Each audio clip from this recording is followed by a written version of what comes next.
Foresight Podcast. I'm Devyani Kumare, Research Fellow at Foresight, and I'm doing my post-graduation in International Relations at University of Mumbai.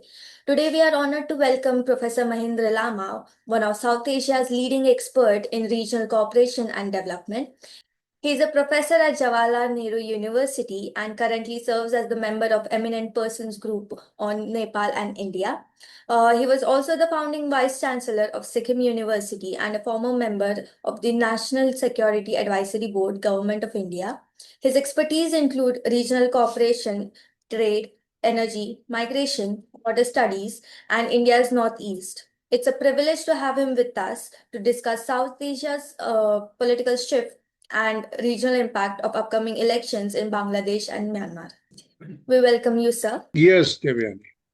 Uh, yes.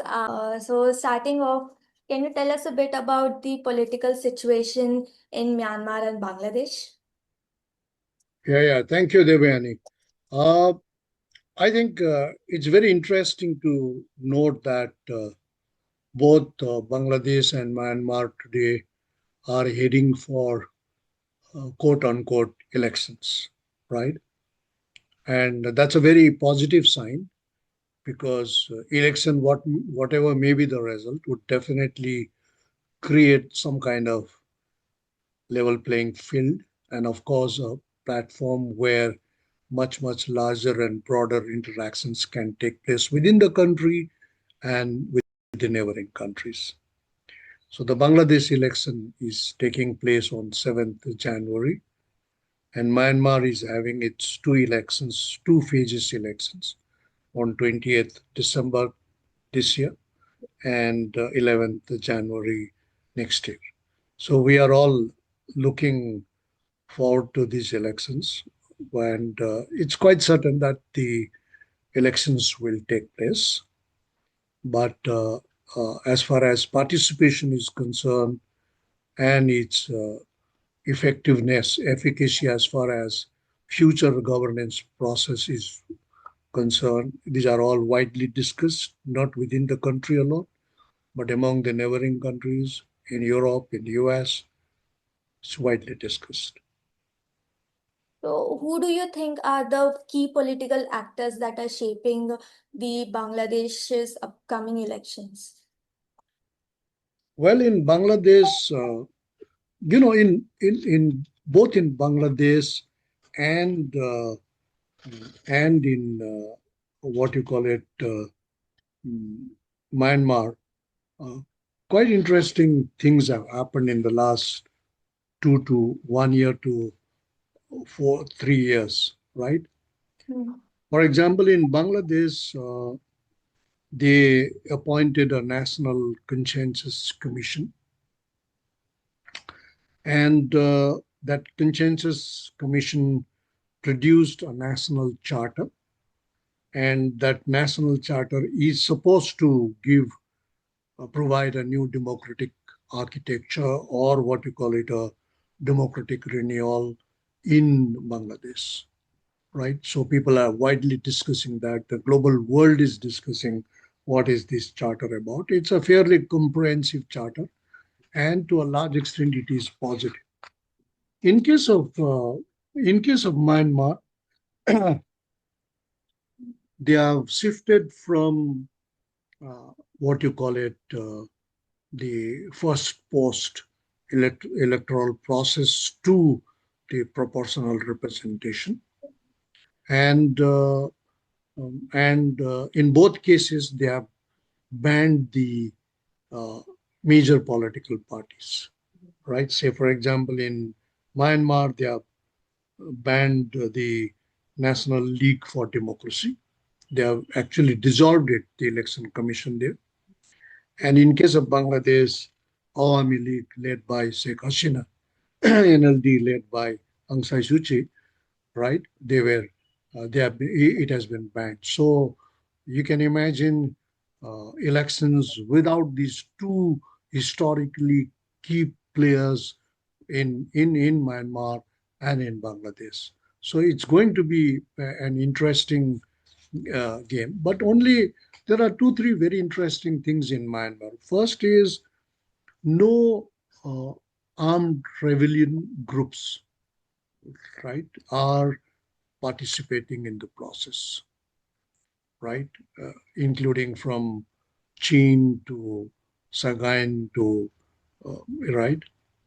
The second very interesting thing is the San Nationalities League for Democracy, which is the second largest party in Myanmar, that is also not participating, right? So you can you so you what you have is basically participation of organizations like uh, the military pushed organization like USDP, Union Solidarity and Development Party, right? That is basically military backed, Tatmadaw backed. In case of Bangladesh, however, you will find Bangladesh National Party doing coming up to participate.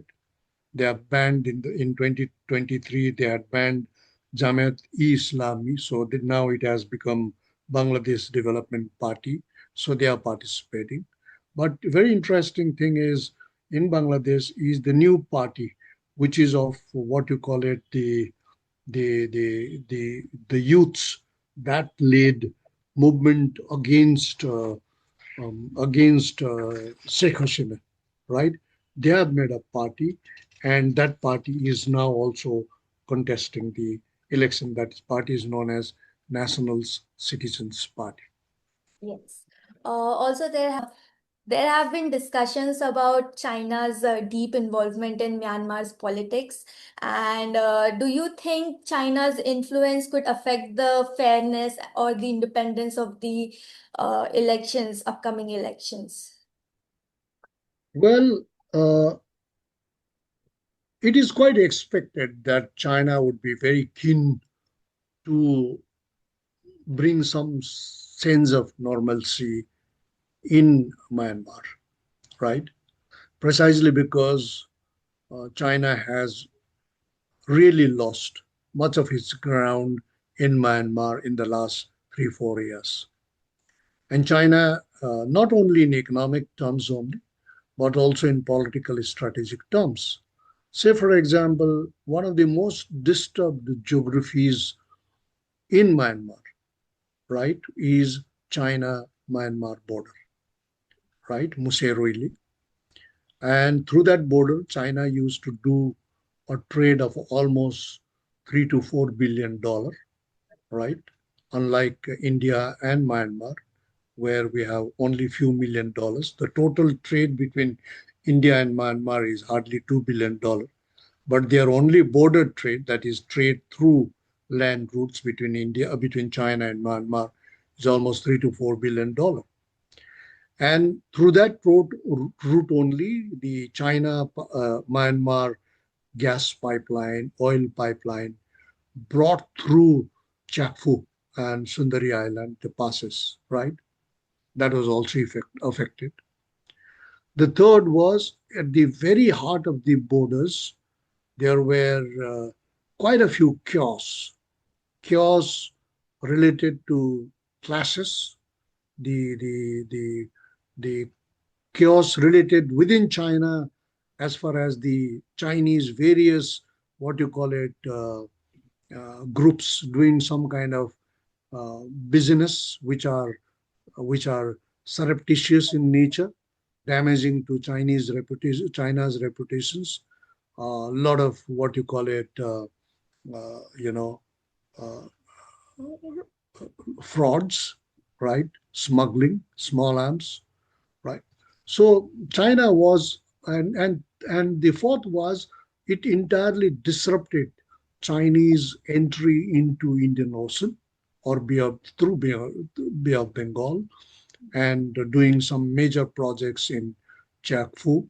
We're doing major projects through China Myanmar economic corridor under the the Belt and Road initiatives, right? And the so it is quite expected that Chinese would be very keen to bring some semblance of normalcy And the Chinese did a major business as far as harnessing and exploitations of what you call it the rare earth, the critical mineral resource, and that was also disrupted. Right now, that has mostly been taken over by armed groups. So, but uh, I would not give much credence to how much of uh, how much of Chinese influence will be there as far as election process is concerned, because I don't think Chinese would would like to bring another state of chaos, because the entire election participation process is to a large extent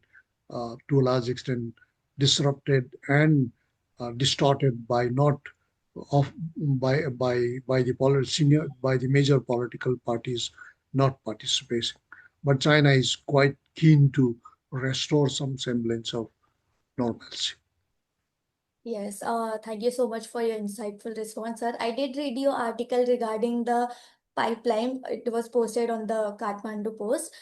In that context, how do you think India is responding to counterbalance China's influence and maintain its own role? See, Myanmar was one of our closest neighbors, right?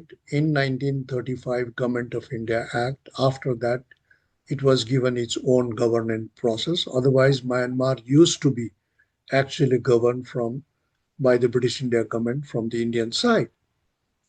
So we had a huge influence there. You can see the educational projects.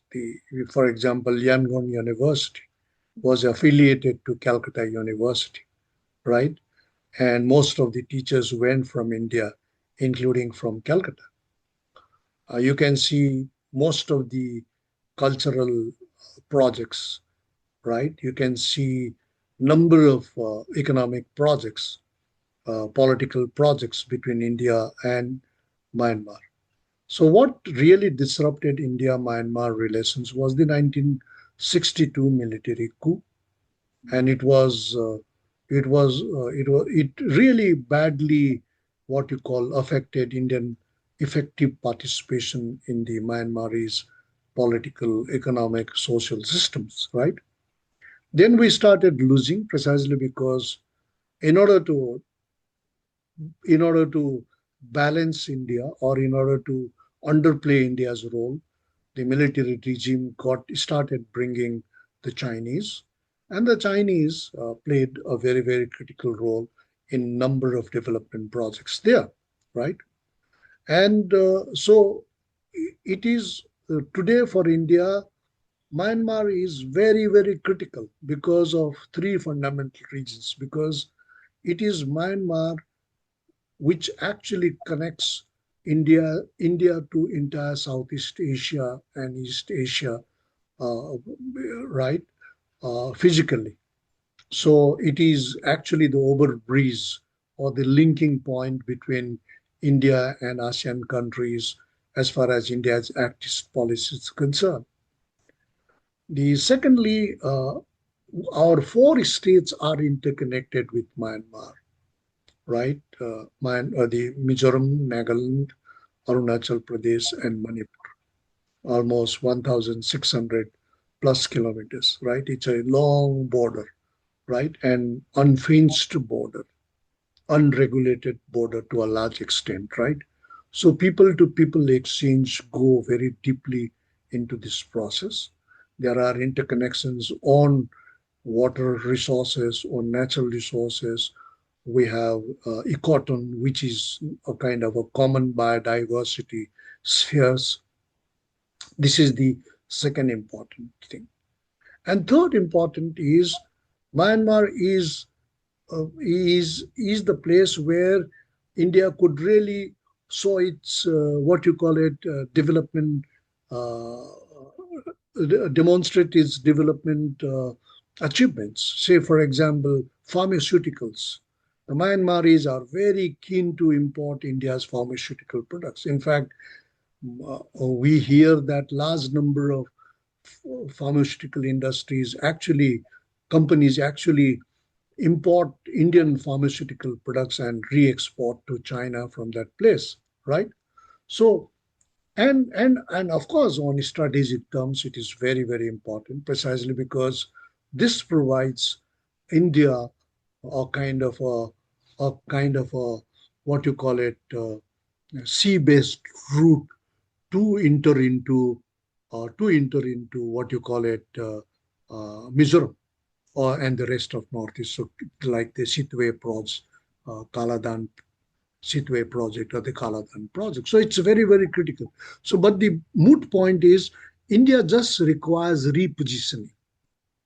India is not new to Myanmar. India is historically well known to Myanmar, right? We are closely interconnected. Only thing is we have to do repositioning of India and linking, conversing India's and Myanmar's interest to a common platform. That China is taking interest in Myanmar's rare earth minerals sector, and reports suggest that China has also been engaging with certain rebel groups or border groups in Myanmar to secure those rare earth minerals. How do you interpret India's response to it or India's position to it? Well, India would have been the most natural ally of Myanmar to do all these things, right? Where are these actually located? This earth element, the earth, the rare earth is located basically in geographies which are what you call it very near to India, right? Say, for example, they are located in Kachin, right? They are located in Sagaing, and to a certain extent even in Chin, right? So India, and these are all accessible to Manipur, to Nagaland, to Arunachal Pradesh, right, within 300 to 800 kilometers, right? And it should have been. But we missed the opportunity. We missed the opportunity because we did not remain a major political and strategic or development partners in Myanmar as compared to number of other countries, including China, right, and US. So we lost it, and it is not that I was just reading an article in Times of India that shows almost China is the US, no, sorry, Myanmar has become the third largest producer of rare earth, right? Uh, First is, of course, 270 tons in 2024 by China, then about 42 or 43 by Myanmar, and the second is US. Now, how has China been able to do this? Is quite a few. There are very beautiful reports which have come from Australia, European Union, that do show that China did it to a large extent through irregular practices by by colluding with the ethnic groups because they have a total control, right? But some say that there are other reports that China did it in a very regulated, systematic manner also. But whatever may be the case, the rare earths exploitations, given its critical strategic and military and other commercial use, India should have been the country which would have gone, which would have collaborated, right? And this is where we have not been able to really put our minds and uh, strategies together. And it is equally so on electricity, right? Myanmar today also have almost 9 to 18 hours of load shedding. And our interconnections with Myanmar is just 1 megawatt. We are supplying electricity to Bangladesh, to Nepal, bringing electricity. So, and we already have a kind of a cross-border electricity trading guidelines of Ministry of Power. So what stops us to bring all electricity from Nepal, Bhutan, Sikkim, Arunachal Pradesh, and make a power pool in Arunachal Pradesh, and just do the transmission line down towards what you call a Michiana and to Mandalay and to Yangon, and do the power trading and further send it to Southeast Asian countries. Now, these are the things which government of India and the policymakers in India must think, rethink, and strategize and consolidate. Yeah, so there has been some development with India as well because last month I read an article that India is collaborating with the Kachin army, in the Kachin Independence Army, to get rare earth minerals that are only found in Kachin state. What do you think that this engagement is strategically necessary, or it is more sort of ethically questionable? No, it is. You see, the in any case, in any case, right? Most of these uh, provinces, or most of the what you call it outlying the geographies of Myanmar, including Chin, right, Sagain, and all are primarily under very strong non-state actors, right, including the rebels, right. Today also they are so strong precisely because they have total control, or an absolute, I would say, semi-absolute control over the natural resources there. Otherwise, where do they get their funds from? Where do they get their arms from? Or how do they sustain their anti-Tatmadaw movement, right? So in any case, and Chinese have done that. Other countries do that, maybe not in a blatant manner. But so it is good to take into confidence the people, the institutions that run the systems there, formally, informally, take them into confidence, right? And build trust among themselves and work with the federal government and go down to really harness it. I think that India has done that. India has done that in number of countries. In any case, you don't only negotiate with the neighboring with the country which where you have the capital. Like in Nepal, also you have to really go down to the provinces to discuss hydroelectricity projects. Like in Bhutan, also you don't only discuss with the the the the monarchy there. You also have to discuss with the people there, right? Communities there. So that's a good idea is to really do some kind of a vertical integration so that you have access, you have trust and confidence when you are harnessing, because otherwise it will be dislocated, you'll be disturbed again and again.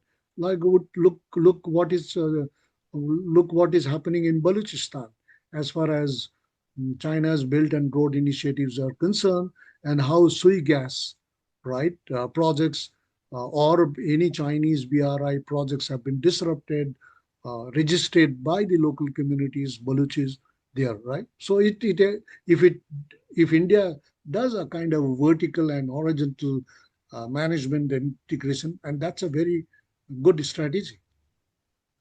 Yes, sir, you have an expertise in border studies. So, what do you think is the main reason there's recent tensions and instability along the Myanmar and Thailand border? See the Mya or the Mesot borders, right? Yes. Or the with what you call it uh, Thailand. Uh, this is the main geography where again almost 3 to 4 billion trade happens, and this is the route which is free for third country immigration process, right? It is very quite interesting to see that anyone can go to Myanmar Mesot border, enter into Myanmar from Thailand, right? Americans, the British, the Chinese, the Indians can go through and come back the same route. So that means what? These two borders are so very well integrated as far as exchanges are concerned, social sector, education, health, employment, trade, commerce, technology, investment, all can happen through this route. So again, this entire geography is also to a large extent uh, influenced by the rebels, the armed forces. Naturally, if this smooth border is kept intact, the Tatmadaw, the military regime, will always be happy because they will get their funds, they will give their revenues from these border exchanges.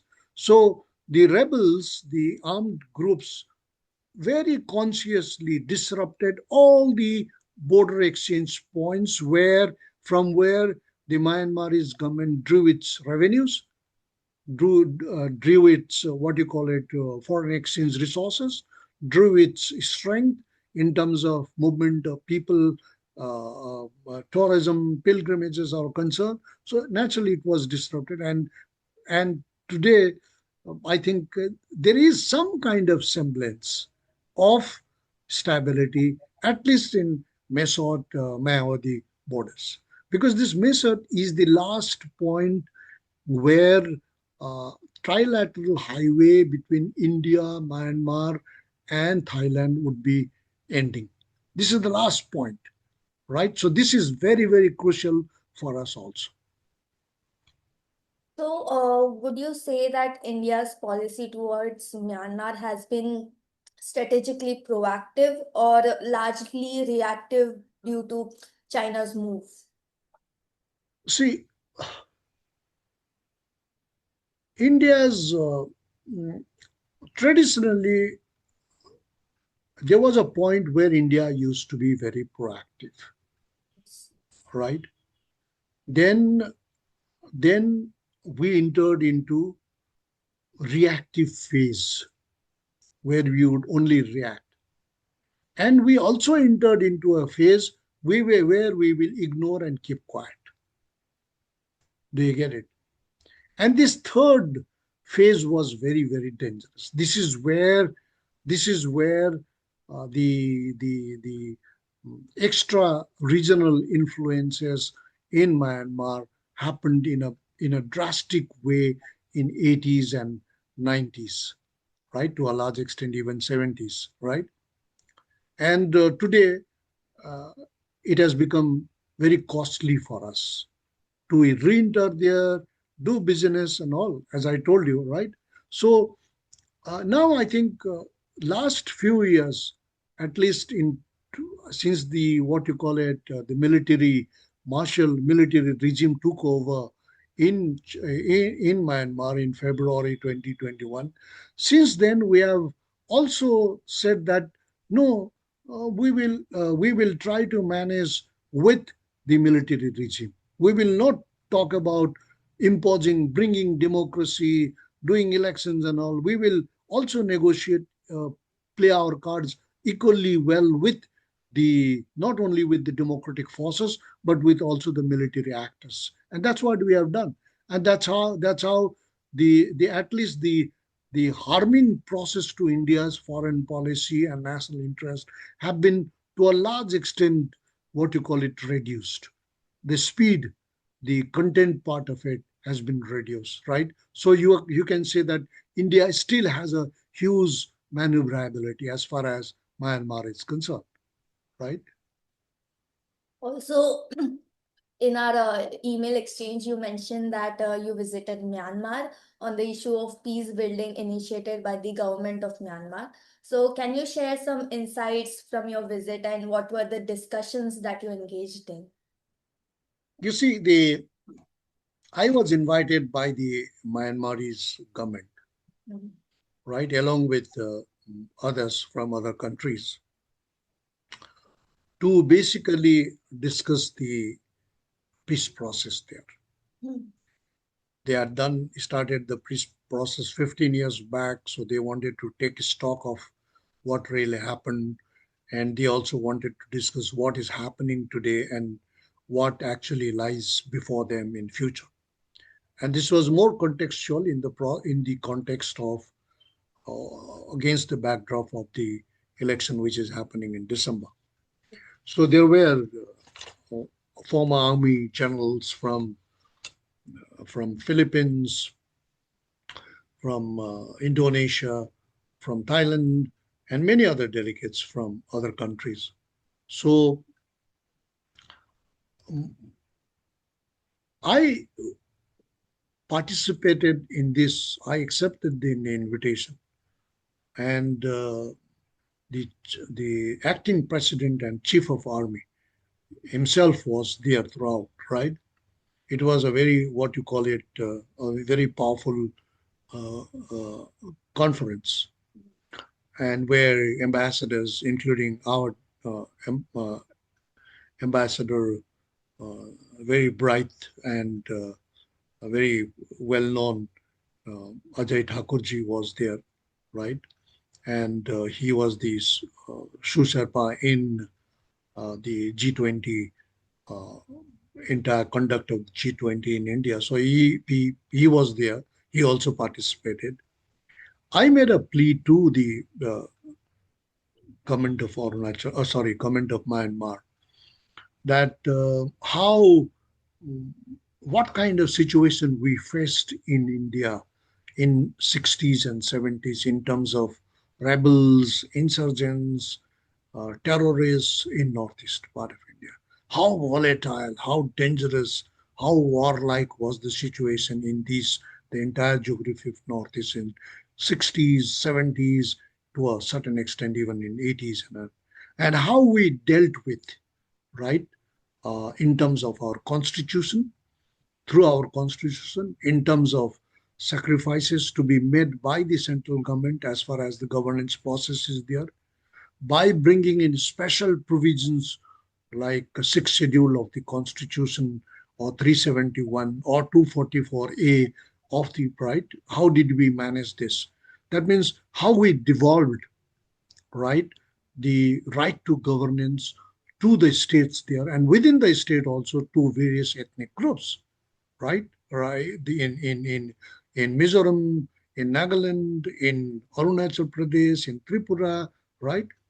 So I was telling them that experience, that what it requires for the government to sincerely and honestly bring the and institutionalize the peace process. I was telling them the story of what India did because I'm quite familiar with it.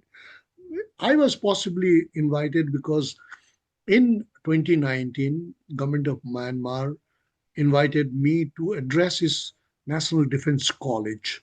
All the senior generals were there about the peace process there, and I had made a comparative study of how peace process has been done in several countries and how we in Sikkim University started a school of peace and conflict studies, and started, you know, very innovative courses on conflict management and all. So it was a very good experience. We shared it, and I'm sure, well, the Thai general, the Indonesian general, they also brought their own experimentation as far as how they dealt with the rebels, the insurgents, and the ethnic violence there. So it was a very interesting, what you call it, deliberations. And I'm sure after this peace process, after this election, government of Myanmar would definitely look into some of the models of peace building that is widely practiced in India. Thank you so much, sir, for sharing your experience and insights. So, when we look at Myanmar's border regions, in recent months, we have come across news that there have been hubs for cyber security, cyber scam operations. And what do you think? How serious is this issue regarding regional security and human trafficking? Also, in context to that, what steps has the Myanmar's military government has taken, if any, to shut down these scam centers and how effective they have been? You see, most of these scam centers and the trafficking conglomerates actually existed in China-Myanmar border, as I was told you. Yes. And this affected China-Myanmar relations in a very, very, what you call it, uncontrollable manner. Because the rebels on this side, the scamsters on that side, they all came together to do a big, big, big business. And they took full, what you call it, uh, advantage of a very unstable, conflict-ridden, violent-ridden, and situations, right? And that's what it happened. It did not happen largely in India-Myanmar borders. You could see that there were some incidents, but it was not a very organized, what you call it, institutionalized events or incidences, right? So I think it goes it goes to the credit of both the Chinese government and the Myanmarese government to stop this process. I was a little skeptical in the beginning as to how they will manage, but I saw the Chinese government came down heavily on these kind of elements, right? The scamsters, the traffickers, the large number of Indians were taken, Nepalese were taken to these borders. They were declared somewhat like a bonded labor, with all kinds of situations, right? I think that is partially under control today, and they have been able to manage that. And I think it that really did not happen in our borders. We have, I told you, a huge borderland with China. That's why I keep saying that for India today the challenge is to treat border as a just a geometric line and where only national security issues will be discussed, right?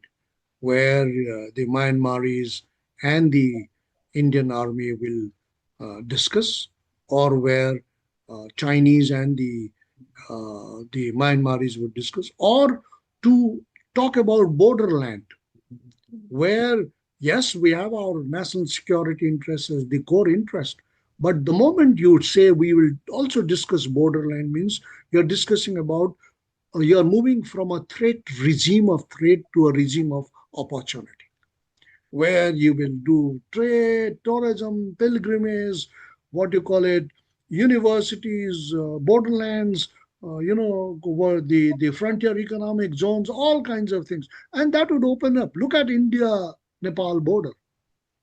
Look at Nepal, Bhutan, India border. Our borders are literally open borders. And since we signed an agreement with Bhutan in 1949, peace and friendship, and with Nepal in 1950, peace and friendship, till today, I have not really seen any significant or a major diabolical breach of national security of India through these borderlands. It has happened through the hijacking airlines and all kinds of things, but not through the border. So I am a very strong uh, believer, right, that the more you keep your borders open, the much easier to handle. Because the more you look at India Bangladesh border, right? We fenced it. We made it a securitized border. Today, even after doing that, we say that there are 20 to 30 million Bangladeshis here in India, right? And it's a constant issue in our federal units in Assam, in Mizoram, to a certain extent, even in Bengal, right? So, so how will you do it? So the best part is to make multiple corridors, right? Where overwhelming majority would be doing legal, institutionalized, official businesses, and a minority of them would be doing illegal, surreptitious, anti-national activities. So this overwhelming would actually over the time wipe out these kind of forces. But the moment you close the border, overwhelming will be the illegals, the anti-national actors and institutions, that agencies that will be working. That's what I've seen in the South Asian borderlands. Yes, thank you so much for sharing your perspective. So, when we look at that, there's a growing global attention towards Rohingya crisis, the Rohingya refugee issues, and how do you think Bangladesh is managing both the humanitarian and diplomatic aspect to it? Uh, well, Rohingya issue is a very, very serious issue, not only for Bangladesh, but for us in India also. Uh, the two, three things we'll have to really note down is uh, no country in South Asia, including India, has ratified the 1951 Refugee Convention and the 19 what you call it 67 Refugee Protocol, right? That means we are free to deal with refugees the way you like. You can be discriminatory, you can be open-hearted, or you can do whatever as far as the refugees. That's what we have done. When the Afghan refugees came to Pakistan, the Pakistani said in 1979 onwards that we will allow only the Afghan refugees, right? Uh, so India would also do similar kind of things, right? So, but at the same time, there are three very fundamental changes as far as refugees are concerned. Many of us think that only wars create or generate refugees. Many of us. But there is a history that refugees also trigger wars. 1971, Bangladeshi, East Pakistani refugees coming to India, and India-Pakistan war happening, right? To a certain extent, uh, the Tibetan refugees coming to India, right, in 1959 onwards, and triggering some kind of misunderstanding between India and China, right, besides the border disputes, right, and doing another round of war, right? So the third important aspect is today in the refugee camps and the refugee host countries like India, like Pakistan, or even uh, Bangladesh, there are two phenomenon, very dangerous phenomenon of aid fatigue. Now nobody wants to give.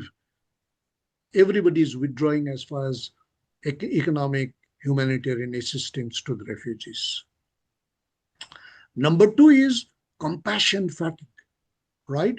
That means people who readily accepted, embraced refugees today are saying no more refugees. We don't want refugees. That has started happening in Europe. That's why they securitized the migrations and the migrants and the refugees, right? And this is very dangerous. So there is one is a global resistance and one is a local resistance or internal resistance. Second is an internal. So there's a very strong pressure on the refugees either to be repatriated or relocated or spread over illegally in that particular country, like it happened in Pakistan, right? 2 million Pakistani Afghan refugees, how many of them have gone back, and how Taliban, Mujahideen, Taliban, all these nexus, right? The American resistance to Soviet Union's what you call it presence in Afghanistan, how it created. So And it has already happened in Bangladesh. That Bangladesh, this is the 2017 was the third major exodus of Rohingya refugees to Bangladesh, right? And in the first two exodus, there are histories that the refugees have come out of the camps, problems created in places like Nayapara, in Katutpalong, right? I've gone to these places when we are doing the refugee studies program, right? Today, the biggest danger for Bangladesh, on top of instability in this, is what would happen to these refugees if humanitarian assistance stops and if compassion fatigue among the local people vis-a-vis the refugees would heighten further. What would happen? There will be a massive, what you call it, law and order problem, violence and all.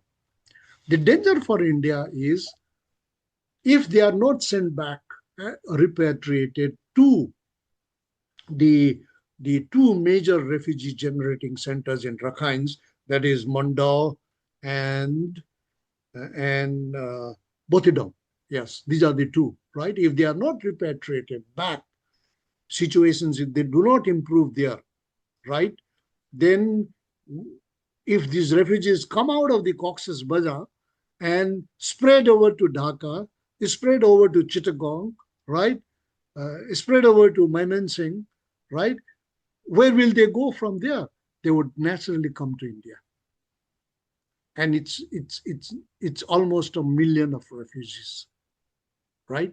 And in India has a very strong resistance policies as far as what you call it, Rohingya refugees are concerned, as a federal government. But the state government, like state government in some of the northeast states and Bengal, they are willing to welcome them. So there will be a huge, what you call it, uh, internal misunderstanding or perceptions, or the war of perceptions within the country in Bangladesh and in a neighboring country like India, because we are the only country they can go to, right? That's why you can see Bangladesh government is talking about, uh, they are talking about what you call it, the first they talked about the humanitarian, uh, uh, what you call it, corridor, right? Uh, they call it what they use a particular term. They then they came back by saying that they came back by saying that they would now like to have eight eight passes for the famine hit state like Rakhine state. So they have created a corridor where they would supply non-lethal goods and services to Rakhine state, one. Secondly, they would also keep that very sensitive corridor, I think about 270 plus kilometers between Myanmar and Bangladesh open. That means what? That means open means for humanitarian assistance. People are starving, famine is taking place there. So there are no seeds, there are no fertilizers, there are no food to eat, right? And it is underly totally controlled by the Chins, and the Myanmarese army is not able to go there, and so it's a situation of chaos, and in a situation of chaos like that, our many of our projects are badly affected, like the Sittwe project, the Kaladan, the Kaladan River project, that actually brings goods by ship to from Calcutta to Sittwe, and from Sittwe it goes to Paletwa, almost 270 plus kilometer. Then from Paletwa it enters into Mizoram, goes to Jorentpoi, right? So, and that is the shortest route for goods to be taken to Mizoram from any parts of India, right? Otherwise, you'll have to go to from Calcutta to Siliguri, Siliguri to Guwahati, Guwahati to again further to through Meghalaya to Mizoram. It may take about by truck. It may take about 20, 25 days. But if you follow this route, it may not take even 5 days, right? 4 days. So, and that is a crucial project for India. So Rakhine has to be protected. Rakhine has to be stabilized, and Rakhine cannot be left uh, only with the rebels, the the strategic thinkers in Bangladesh and the military reasons, but India has to play a critical role. That's why I think we are doing quite a few, what you call it, humanitarian projects in Rakhine, including the quick impact QIPs, quick impact projects, and that goes very well with India's strategy in the entire geography in Sittwe and Bay of Bengal. Thank you so much for your insightful answer, sir. It was a really thoughtful answer as well. Moving on to our last question. So, what kind of future do you see for Bangladesh and Myanmar in the next few years? Well, Bangladesh and Myanmar uh, has to really work together, because for the next government, whichever government will come into power, one of the most critical in the four top agenda items for the next government to tackle in Bangladesh, right, is the implementation of the recommendations done in the white paper by Bhattacharjee group, right, led by Devapriya Bhattacharjee. They have submitted their reports and they have said that where what has gone wrong with Bangladeshi economy, and particularly in the context of when Bangladesh is being graduated to a developing status from a least developed country status, right? That being the first one. Among the next three, I think repatriation, peaceful repatriation of the Rohingyas, very critical. I think for that, Bangladesh would definitely require support from India, right? Because India has been uh, has been no country has uh, a kind of successful history of refugee repatriation than India, right? So India would be a very willing partner, but it all depends upon what kind of governments will come in Myanmar, right? If the governments come in a kind of where you have no representations of the what rebel groups or the armed groups from the Rakhine, including the Chins, right? Then I think including the Arakans, then it will be a very difficult process, and that would definitely bring instability in that very sensitive zone of between India, Myanmar, and Bangladesh. Okay, thank you so much, sir. Any closing statement from your side? Well, my closing statement from my side is uh, India has to do very serious thought in do a serious thinking in terms of his land border uh, exchanges. Management, yes, but on land border exchanges, right? Say, for example, between Myanmar and India, right? The smuggling happens in a big way.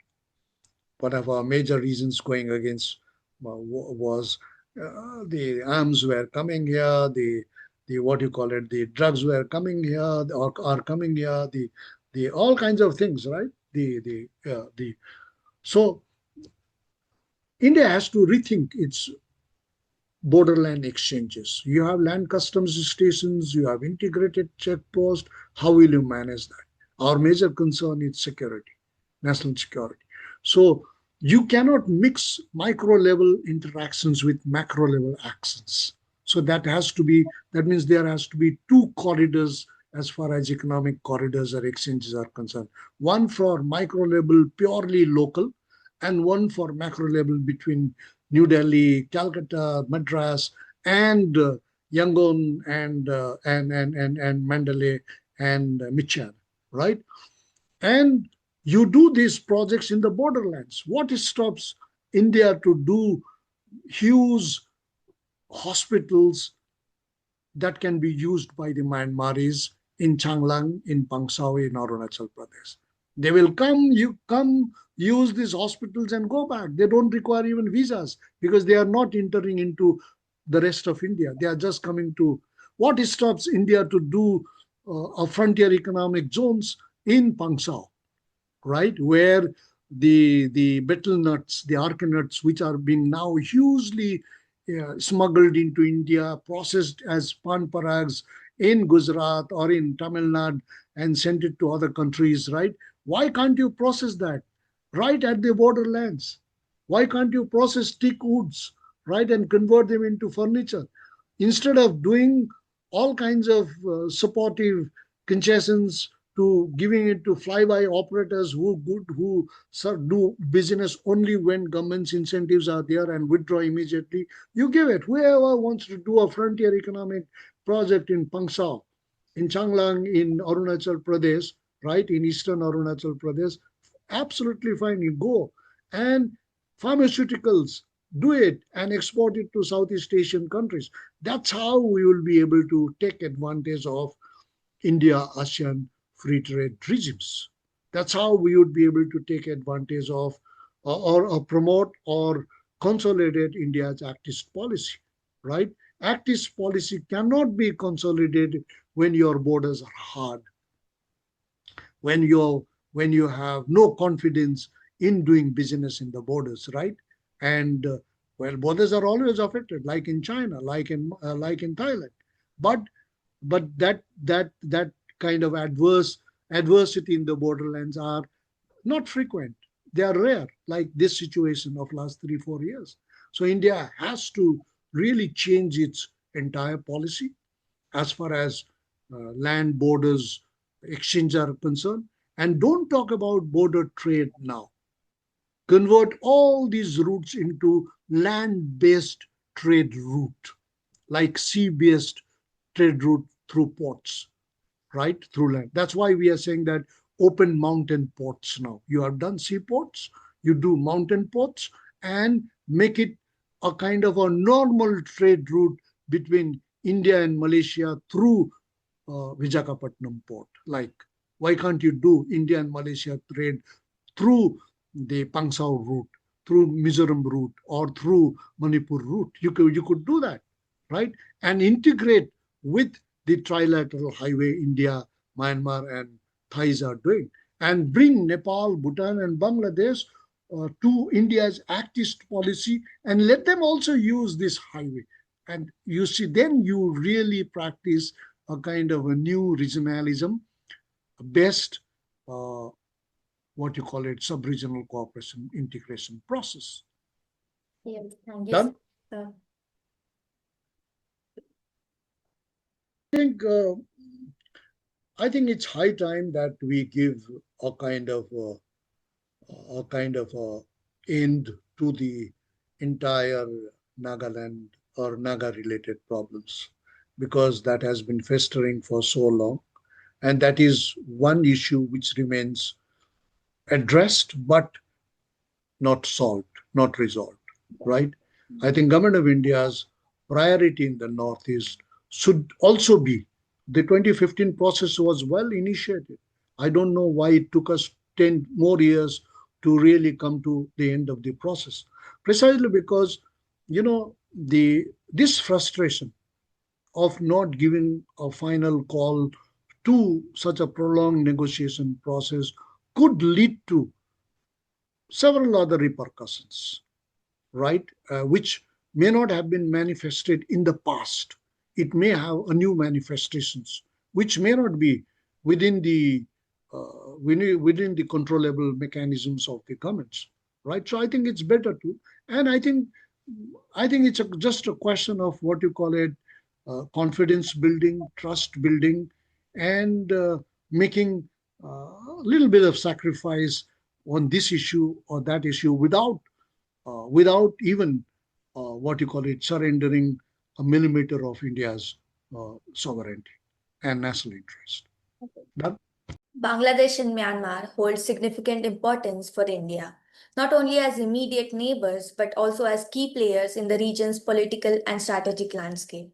Given the evolving situation in both the countries, today's discussion was crucial for understanding the dynamics that shape South Asia. Thank you so much, sir, for sharing your valuable experience and analysis. And thank you to our listeners for joining us. We've come to the end of our session. Until then, stay foresighted.